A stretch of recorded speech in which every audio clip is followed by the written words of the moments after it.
Hello friends, പുതിയ വീട്ടിലേക്ക് എല്ലാവർക്കും സ്വാഗതം. ഞാൻ മുട്ട വെച്ചിട്ട് നല്ലൊരു അടിപൊളി സ്നാക്സിൻ്റെ റെസിപ്പി ആയിട്ട് വന്നു കേട്ടോ. അപ്പോൾ അതിനായിട്ട് ഞാൻ 6 മുട്ട എടുത്തിട്ടുണ്ട്. ഞാൻ 5 ഉപയോഗിച്ചിട്ടുള്ളൂ കേട്ടോ. അത് നമുക്കൊരു കുക്കറിട്ട് പുഴുങ്ങാൻ വെക്കാം. പെട്ടെന്ന് തയ്യാറാക്കാം കേട്ടോ. അധികം സാധനങ്ങളൊന്നും ഇല്ലാതെ പെട്ടെന്ന് മക്കൾ സ്കൂളിൽ വിട്ട് വരുമ്പോഴായാലും ചായക്ക് കടി വിരുന്നേരൊക്കെ ഇതേ സമയത്തൊക്കെ നമുക്ക് പെട്ടെന്ന് ഉണ്ടാക്കാൻ പറ്റിയൊരു റെസിപ്പിയാണ്. മുട്ട അവിടുന്ന് വെന്ത് വരുമ്പോഴത്തേക്ക് നമുക്ക് അതിനൊരു മസാല ഉണ്ടാക്കാനുണ്ട് കേട്ടോ. അത് ഒരു വലിയൊരു ഉള്ളിയും പിന്നെ അതിന് ഒരു രണ്ടാമത്തെ ഉള്ളീൻ്റെ പകുതി ഞാൻ എടുത്തത്. പിന്നെ മല്ലിച്ചപ്പ്, പച്ചമുളക്, കരിവേപ്പില, ഇഞ്ചി, വെളുത്തുള്ളി ചെറുതാക്കി അരിഞ്ഞതാണ് കേട്ടോ. ഇഞ്ചി വെളുത്തുള്ളി കുഞ്ഞതാക്കി അരിഞ്ഞതാണ്. പിന്നെ പച്ചമുളക് ഞാനൊക്കെ 1ൻ്റെ പകുതി എടുത്തിട്ടു കേട്ടോ. മക്കൾ എരിവായതുകൊണ്ട് മക്കൾക്ക് അധികം എരിവ് ഇഷ്ടമല്ല, അതുകൊണ്ട് അവർ കഴിക്കൂല. അതുകൊണ്ട് ഞാൻ ഒരു പച്ചമുളകിൻ്റെ പകുതി എടുത്തിട്ടുള്ളൂ. അപ്പോൾ അതവിടെ അരിഞ്ഞ് വെച്ചിട്ടുണ്ട്. പിന്നെ കുറച്ച് മഴയൊക്കെ കുറവുണ്ട് കേട്ടോ. രാവിലെ മുതലേ കുറച്ച് വെളിച്ചമൊക്കെ ഉള്ളതാണ്.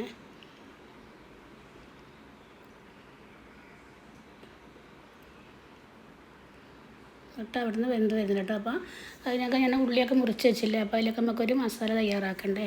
അപ്പോൾ അതൊരു പാത്രത്തിലേക്ക് ഇട്ടിട്ട് അതിലേക്ക് 1/4 ടീസ്പൂൺ മഞ്ഞൾപ്പൊടി, അതേപോലെ മുളക് പൊടി അതിന് 1/4 ടീസ്പൂൺ ഇട്ടിട്ടുണ്ട്. പിന്നെ ഗരം മസാല ഒരു 3/4 ടീസ്പൂണ്, പിന്നെ ഒരു 1/2 കപ്പ് പിന്നെ മൈദയും 1 കപ്പ് കടലമാവ് കേട്ടോ.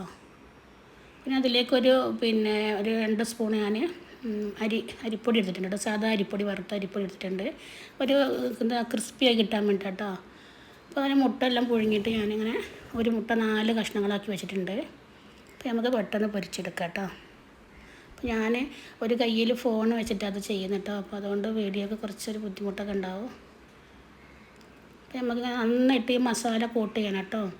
ഈ മൈദപ്പൊടിയും ഇതൊക്കെ ഇട്ട മസാല ഇല്ലേ, അത് നന്നായിട്ട് മുട്ടയിൽ കോട്ട് ചെയ്യണം. അല്ലെങ്കിൽ എണ്ണയിട്ട് ചൂടാകുമ്പോൾ ചിലപ്പോൾ പൊട്ടിത്തെറിക്കാനൊക്കെ ഇതുണ്ട്, അതുകൊണ്ട് ശ്രദ്ധിക്കണം.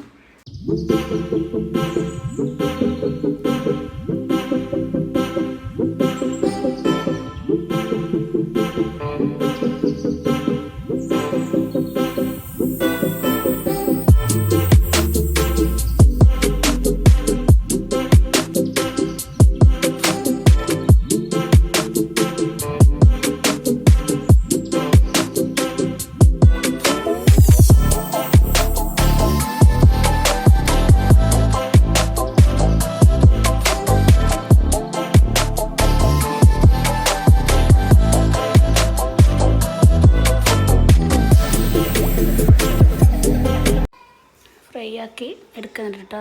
അത് ഫ്രൈ ചെയ്തെടുത്ത് പെട്ടെന്ന് ഉണ്ടാക്കാൻ പറ്റിയതാണ്. അപ്പോൾ എല്ലാവരും ഒന്ന് ട്രൈ ചെയ്ത് നോക്കാം കേട്ടോ. അപ്പോൾ എൻ്റെ വീഡിയോ ഇഷ്ടപ്പെട്ട എല്ലാവരും ഒന്ന് ലൈക്ക് ചെയ്യണേ. അതുപോലെ സബ്സ്ക്രൈബ് ചെയ്ത് കാണുന്നവരുണ്ടെങ്കിൽ ഒന്ന് ചെയ്തിട്ട് കാണണം കേട്ടോ.